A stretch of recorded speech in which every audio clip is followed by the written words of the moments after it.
Hello and welcome to the Mzansi Talent Series, coming to you live from Durban. Where else would we be but this beautiful city where Derivco's humble story began 25 years ago? My name is Myron Naika and I'll be your facilitator this afternoon at an event which really seeks to unpack the critical relationship and partnership between the CEO and human resources and the importance of building on that relationship and investing time and energy in it.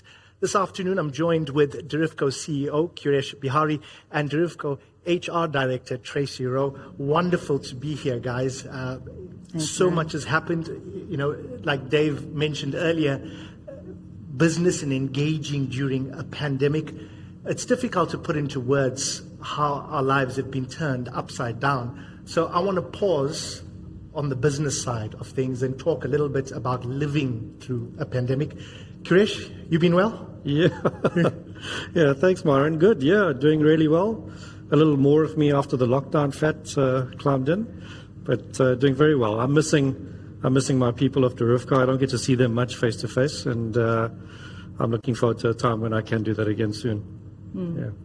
Tracy? No, absolutely. It's been a long time where we haven't been back in the office. And I was saying to Q earlier that I feel like Derivco has moved into my house, and I'd rather it moved back out and back into the office. So really looking forward to getting back in and getting back to some kind of normality. Let's talk about normality or the position we find ourselves in. And I want to unpack this a little bit. A live show beamed across the world where we get to unpack the inner workings of Derivco, your people, the culture. Surely this is new territory. It is new territory. It's been with the pandemic and with everyone being online. It's our culture is made up of our people, and it's the heartbeat. And not having people in the office has changed a lot for us.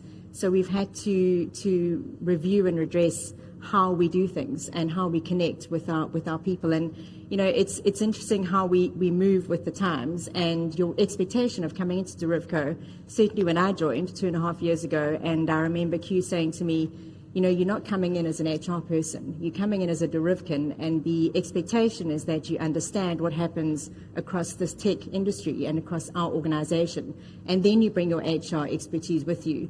And I think that's, from that day and from 2.5 years ago when I walked into Derivco, we have to move with what's happening, but always at the core is our culture, which is around our people. You mentioned the word Derivkin, and I can't go further until you expand on Derivkin. So it's a term of endearment, but every person that works at Derivco is known to all of us as a Derivkin, and it feels part of the family, and a Derivkin is part of our family, a part of our Derivco family. I worked in Umhlanga for many years, and so I would drive up and down Armstrong Avenue where you guys are based, and always wondered to myself, I wonder what's going on in those four walls in that building. It's a big building, lots of cars, lots of traffic, lots of energy. Kuresh, you want to unpack? Who is Derivco? Yeah, I mean, you've already mentioned it, right? We're somewhat secretive, I think, is where we started out, and this is our second showing. It's mainly because I did such a bad job at the first time I represented Derivco in the public domain. Let's hope you don't do such a bad job today. Yeah, yeah, close.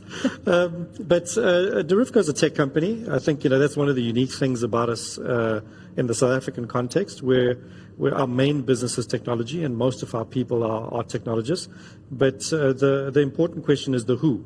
We are made up of our people, and that is our main focus. Our main focus is on doing right by our people, of our people actually having an opportunity to grow and learn and push the agenda. And they're the reason that we've remained a successful organization for 25 years. And that's really what Derivco is about. We do play in the technology space, and we can go into that a bit more just now. But it's about how people work together and continually strive to improve what they're doing and support each other through that process. You belong to a family, you belong to a partnership, and there's a hell of a lot of strength in that that has given us our success over those many years. And I think, with coming in not so long ago and realizing that so many people in the organization have been there for many, many years. Yeah. And in some organizations that feels quite stale, where you walk in and you think, oh, you're not thinking out the box, not thinking differently. Yeah. Whereas it is about a family, but family have squabbles. And, if you don't pull your weight in a family and you don't take the trash out, you're going to get in trouble. And not in a bad way, but in a way that goes, keep moving forward, keep growing, keep developing. And that's how people keep moving into different roles and expanding and growing themselves, which is fantastic. Yeah, and it happens at all levels. Tracy gave me the talking to this morning to make sure that I bring my A game, and that's where we are.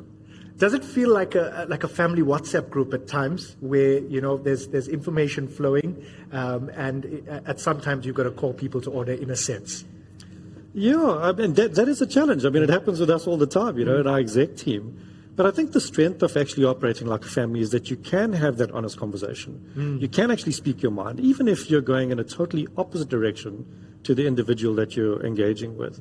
And then immediately, not later on at the pub or, at an event, shake hands, but immediately after that, you're on the same team. You're a part of the same family. You don't even need to shake hands. You just move on from the point and you make a decision together. The one thing that we focus on quite heavily is that we make those calls together. It isn't one of us that's running the show. It's all of us that's driving where we're going to. And it's also about being brutally honest and having a voice and being able to say what you need to say. And it'd be really good to talk about your example of DevConf when you did the presentation. Yeah, for those of you that are online, if you get a chance, go and Google DevConf on the YouTube video and Derivco doing their presentation, and you'll see exactly what I'm talking about after about 2 minutes. So it was my first showing, and I was meant to represent Derivco, and I got up on stage. We'd prepped the whole night. I'd gone to bed at 2, woken up at 4. We carried on prepping, myself and the team around me. Got up on stage and totally messed up the entire speech. I fumbled through it. I forgot my lines. I didn't know where I was. We could kind of look at that and go, well, one of the things we focus on at Derivco is just making sure that we continually improve. So I could have walked off and just carried on with that by myself. But the beauty of it is that there were a bunch of Derivkins there at that time, with me representing us in front of close to 400 people. And after the show, I got off and I'm walking off stage and I'm just walking up the aisle and I'm thinking back to the disaster that's just happened. And there's an architect of ours named Niels who comes up to me and he walks straight up to me and he goes, "Kiresh, that was a disaster." Really? Yeah. You know better. You do this all the time. You should have just been yourself. There was no need to go and prepare a speech for this. You should have got up on stage and just been yourself. That's what you should have done. You would have been fine. You've got this. Next time. And the beauty of that was, I could have just walked down that path by myself in my role and continued, trying to figure out how I improve. But there was somebody waiting immediately after the presentation to tell me how I could do better and to prove to me that I'm not alone, that he's standing right behind me, along with over 1,000 other people, of course.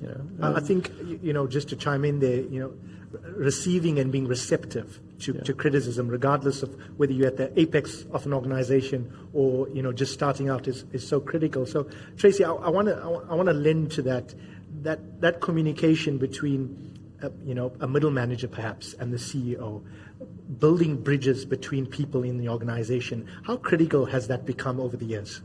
Massively. For us, it's the veins within our organization. It's the absolute heartbeat. And the reason why is because we don't have a hierarchy. So there's a hierarchy from a structural perspective, but not from a communication perspective, not from a sharing perspective. Because if we had that, then people wouldn't be able to learn and grow. So, Q has ask sessions, which is sessions that we hold once a month, where Q literally sits. It's been on the other end of a line because we haven't been in the office, and basically says to everyone, the whole organisation, ask whatever you want, whatever question you have, whether it's about my dog, whether it's about your salary, whether it's about how you're feeling, whether it's about where's Derivco going, what's our future, and anything goes. And Q and all of us, behind from an exec perspective as well, are there to support and are there to engage. And if there's a question that comes through to Q, and he's talking about it, and he'll go, actually, why don't you go and speak to this person about it, or come and speak to me later, and let's see how we can take that forward and see what we can do with it. So we're constantly encouraging people and want people to be able to just, whether it's, we don't even call it middle management, it's just people, Right. and having those conversations across people, which leads us then into what we really are pursuing hard, is living in this boundaryless organization where there are no boundaries. And it's not just physical boundaries, but it's also boundaries amongst ourselves, and amongst leadership and amongst everyone else in the engine room of the organization, where you can have conversations, you can engage with anyone that you want to engage, and not be thinking, wow, they're more senior than me and I shouldn't be speaking to them, more clever than I am. It's just being able to engage. It's fantastic. Yeah. And it allows people to question the decisions we make. And also be a part of the solution and the decision that we eventually do make that puts us on the right path. I mean, it was in contrast to your role prior to this, right? Yeah. So your history didn't come from an organization that necessarily engaged in a similar manner. But No, this was a absolutely. change, yeah. And it was a big change because, from where I came from, which was the banking industry, we would get information and then, on a process and roll it out. That's what the process is. It's been done in a secret room somewhere in another country, but this is what it is, roll it out. And one of my first engagements at Derivco was complete opposite, where 2 days in, we all went into a room, we put up our principles, we've got 10 different principles, and every single person in the organization was invited through to come and put up what they understood and what they believed each of those principles meant. And everybody did that. And then those were all collated, and our principles now have meanings behind them that were actually put together by Derivkins, not by us, not by the exec, not by Q as the CEO. And that's where Q's, referring to everybody being involved in decisions that we make. Q can't be responsible, isn't responsible for those. The exec isn't, the organization is. Yeah. And we're all held accountable to that. Yeah. All of us, me included. Everybody's held accountable to those set of rules set by our people. And that's what makes us such a great organization to belong to. I mean, if it comes across that I'm really proud to represent this organization, I am. It's because the people in there are amazing people, and they've helped me and supported me through my career, and it's the least that we could all do for them as the decision makers of the organization. I want to take a step back because I'm sure people dialed in, listen to the whole Ask campaign or the platform, thinking to themselves, here's a platform where people within the business can speak directly to the CEO. I'm sure there must have been some pearlers along the way. I mean, that really speaks to transparency, doesn't it? Yes. Actually, I wasn't going to bring the story up, but I might as well now that you've brought it up. There's another gentleman by the name of Kamal. He's at home. He's just taking a bit of rest at the moment, but hopefully he's watching. And it was my first ask. I just recently stepped into the role. And the organization wasn't at that point used to engaging through multiple levels of the hierarchy. We'd kind of lost our path a little bit in terms of what our true DNA was. And it was my intent to change that. I've been at Derivco for a really long time. It was my intent to change it. And we had the session. And Kamal sits in the middle of the crowd and eventually pops his hand up and he says, Girish, you had a role previously in the organization, and you set out to achieve a number of things, and you haven't achieved any of those. You haven't ticked the box off on a lot of them, and you expected that you were going to do that, and now you've been promoted, not having finished what you said you were going to do previously. That direct. Do you think, and this was the question, so that was the tell part. Thanks, Kamal, for telling me. But the ask part was, do you think that you should have been made the CEO, considering that history? And it was a great question. What it did for us was it kicked off the culture that we wanted at the organization. You are allowed to ask any hard question of anybody in the organization, including your exec. You are allowed to question the decisions that we make, and if we can't justify them, then those are the wrong decisions.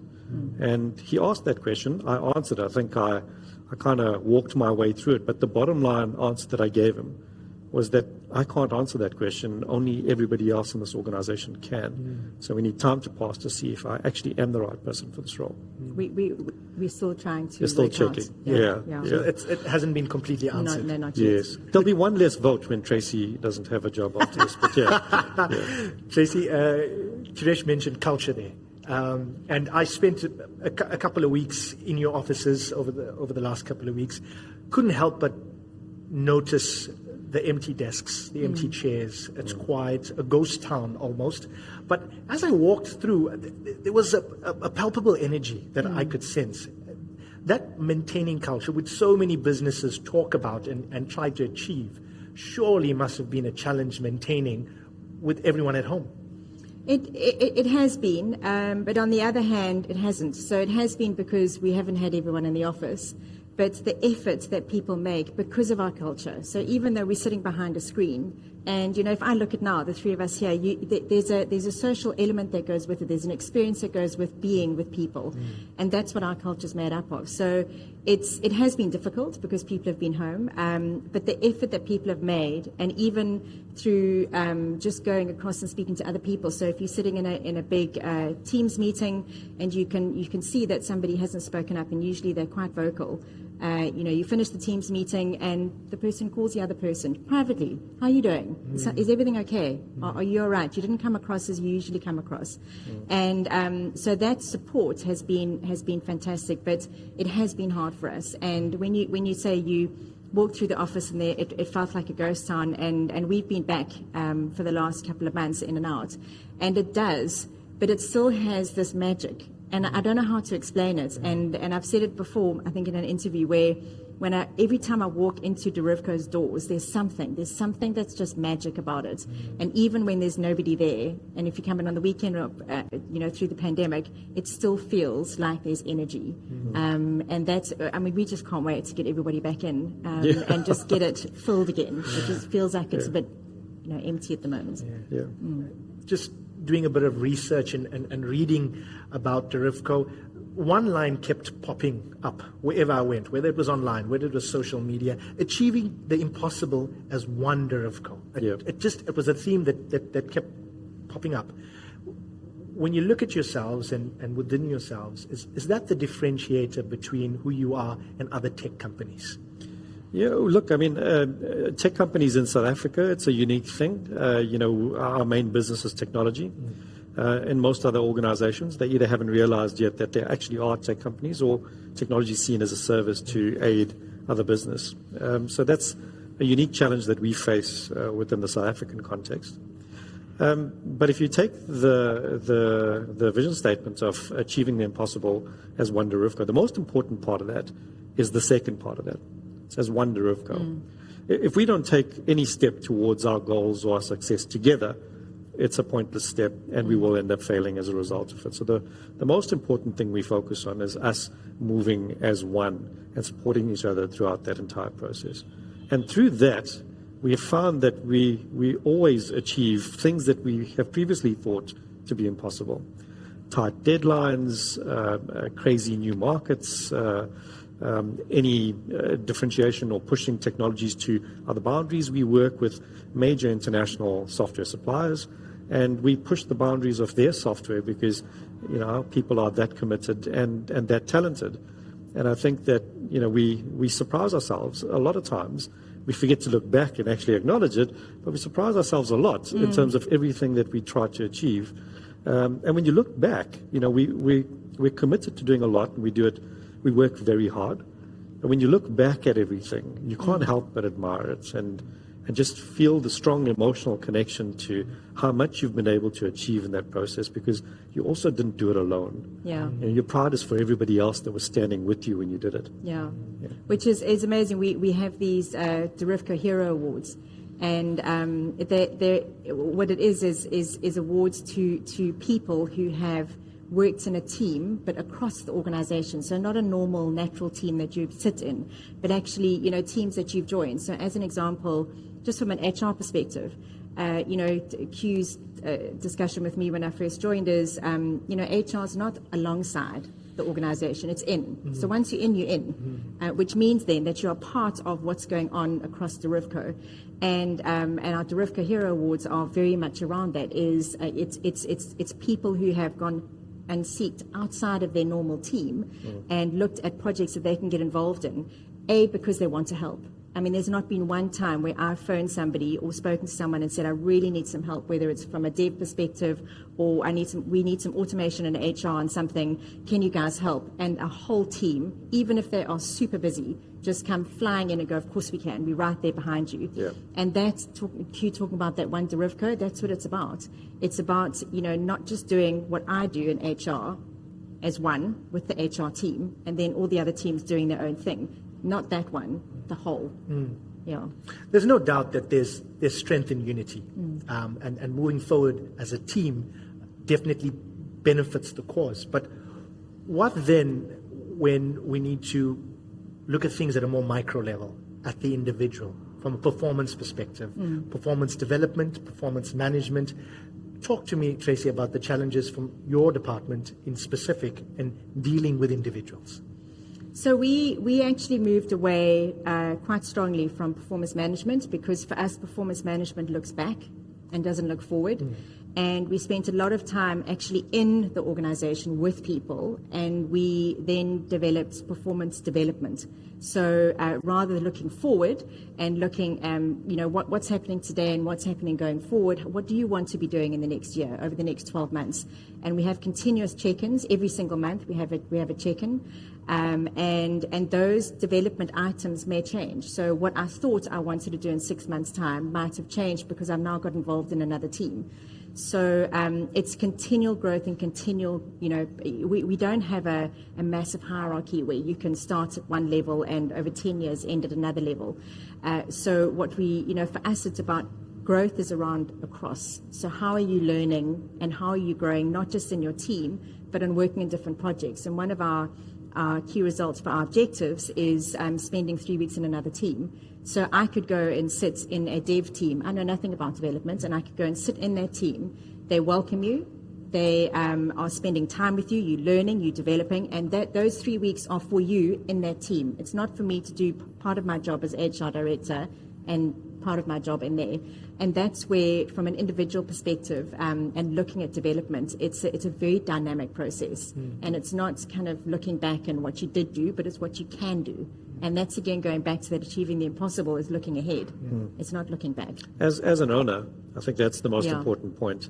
And we say it often. We want people in our organization to feel as if they're the owner of that company and make decisions like they're owners of the company. So the heroes, it's where people have self-formed. They've seen a challenge, they've got together, they've worked together, and they've solved some challenge on behalf of the entire organization, regardless of reporting line or role in the organization. And that's what Heroes really celebrates. Absolutely. We have a whole bunch of them. And sometimes it's even they're solving for challenges that we haven't even picked up. Somebody else in the organization's gone, this isn't working. Doesn't look so good. Let's try it differently. And then gone and found people, formed a team, and then come up with something that's been mind-blowing that we didn't even think about. Does that, in a sense, that personal development, does that, in a sense, very briefly, Kirsch, speak to, this bizarre campaign called Reboot that I was reading about, where people work for 3 weeks and then take a week to spend on themselves? Yeah. Look, it's still a work in progress. Like many things at our organization, we're still on a journey to try and get there. Certainly haven't had everything figured out. But Reboot itself, the intent behind it is to offer people a portion of their time. It's under their control. They have the ability to choose what they spend their time on, either fixing something in the organization that they know is broken that could make us stronger, going back and fixing some technical debt that they know they've left lying around, or learning something new, gaining some new capability. Without the bureaucracy of leadership and management deciding what you spend that time on. And I think there's an element of power in that. We hire really intelligent, smart people, and the best way for them to feel and experience that freedom of them really reaching their potential is to be in control of it. And this is the program that we run that gives them that chance. It's 30% of their time. It's not 5% or 10% of your time. It's a third of your year is what you get to go and actually improve something, either with your skills or across the entire organization. Or your golf game. It's going to make us a office. better company. As long as it's in the office, then it's cool. Speaking about the office, I want to round off by, as I walked out, I saw some boards at your entrance, principles. I saw honesty, empowerment, courage, and I want to bring this back to you guys. Which of those boards speak directly to you? So on the principal side, I think my absolute firm favorite is Fail Forward. And the reason for that is because when I first came in, I had no idea what that meant. It felt, I read it and I thought it was a bit weird. But actually what it does mean is it means that, you can try anything you want. Put everything behind it, try it with the greatest intent. And if you think it's right, and you've got a whole team of people behind you, if you do fail, if you do fall over, if it doesn't work, you've got not one hand pulling you back up, you've got 10 hands pulling you back up. In fact, you've got the whole organization pulling you back up. And it's because then we've learned from it. We failed at it, we've learned from it, we've tried hard, we thought it was the right thing, let's try something different. And that's what we refer to as Fail Forward. And I think that's so cool because I've never experienced that before anywhere else. Fail Forward. Yeah, Trish? it would be Tracy's favorite. Because I do it all the time. But you've got 10 hands picking you up. Maybe 9. One less. Mine would have to be integrity. It's the one that just personally as a value of mine, I try and focus on quite heavily, but I'm in a role where I'm responsible for a large volume of people, and I need to be able to go to bed at night and make sure that I can close my eyes and sleep soundly, knowing that I've made the right decisions and the right calls on behalf of every individual at the organization. So that's my favorite. Yeah. I'm going to round up by just opening up to a few questions from the audience. Thanks, Mark. To those dialed in at home in your offices.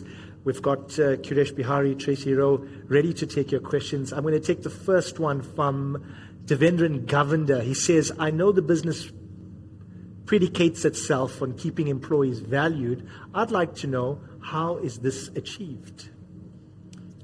Cool. Yeah. I think it's achieved in many different ways, but mostly by the fact that everybody is a Derivkin. Everybody's a person. And the value is in the role that you play. The value is in your team. The value is across the organization as well. So I think also it's not just about how we achieve value, how Derivco achieves value out of its Derivkins. It's also about how you achieve value out of working at Derivco and with Derivkins. Yes. Yeah, I think, Devendran, if you're going to be a part of an organization, I think the most important thing is that you need to feel as if you can contribute to the direction of that organization and that you are making a difference. And the only way to really do that is to be known by your name, not your employee number. And we work really hard on engaging at all levels and having open and honest conversations about what's going on, what's on your mind. So just to respond to you directly, if you were a part of Derivco, you would know my name, you would know my personal situation at home, the fact that I've got more animals than I can count, and I would know your name, and I'm not lying, and I would know your name, your background, and where you've come from, and it's important that I take a vested interest in where you're going to, and that is actually genuinely how we operate at Derivco. I grew up at this organization, and many of the people in there have worked alongside me when I was a developer at this company. And I pride myself on making sure that everybody has that opportunity to engage, regardless of what your title is in the organization. And that's what we work on most, to ensure that people feel like their voice is heard and that it is valued. We've spoken about fail forward, and the next question speaks, to that principle, saying people are afraid of failure. How do you help them deal with that? I think it's first of all if we encourage people to communicate. So if they are scared of it, if they are scared of failure, it's we have the discussion. We do have what we call pulse surveys, which we have across the organisation on a regular basis, and that's to get feedback. So they're very quick 5-minute surveys, and that really helps people to be able to put down exactly how it is that they're feeling and why they're feeling in a certain way. But it's very, very important to us to understand why you are feeling like that, and then how we help you is having the conversation. So whether it's a conversation with your manager, whether it's, and we don't, like I said earlier, there isn't a hierarchy. So you could go to Q and say, listen, I'm really struggling with this and I need your help, or I need somebody's help. And Q's not there to go and then nail the manager of that person, but rather to go, to coach, why don't you go and speak to your manager? Why don't you have this conversation? Maybe this is how you position it. And then the person goes and is able to do that. So we do spend a lot of time around conversation and connecting. Yeah. And we fail publicly. Yeah. So many of the decisions that we would make as an executive team that are incorrect, it's clear. And we will talk about it. We talk about it in an open forum, which makes it okay to talk about where you're failing and then also how you're going to make it right. So, Krish, thank you very much for your time. Tracy, thanks so much for your time. That's Thanks, all we have time for. That rounds up the panel discussion for this afternoon. My name is Myron Nyken.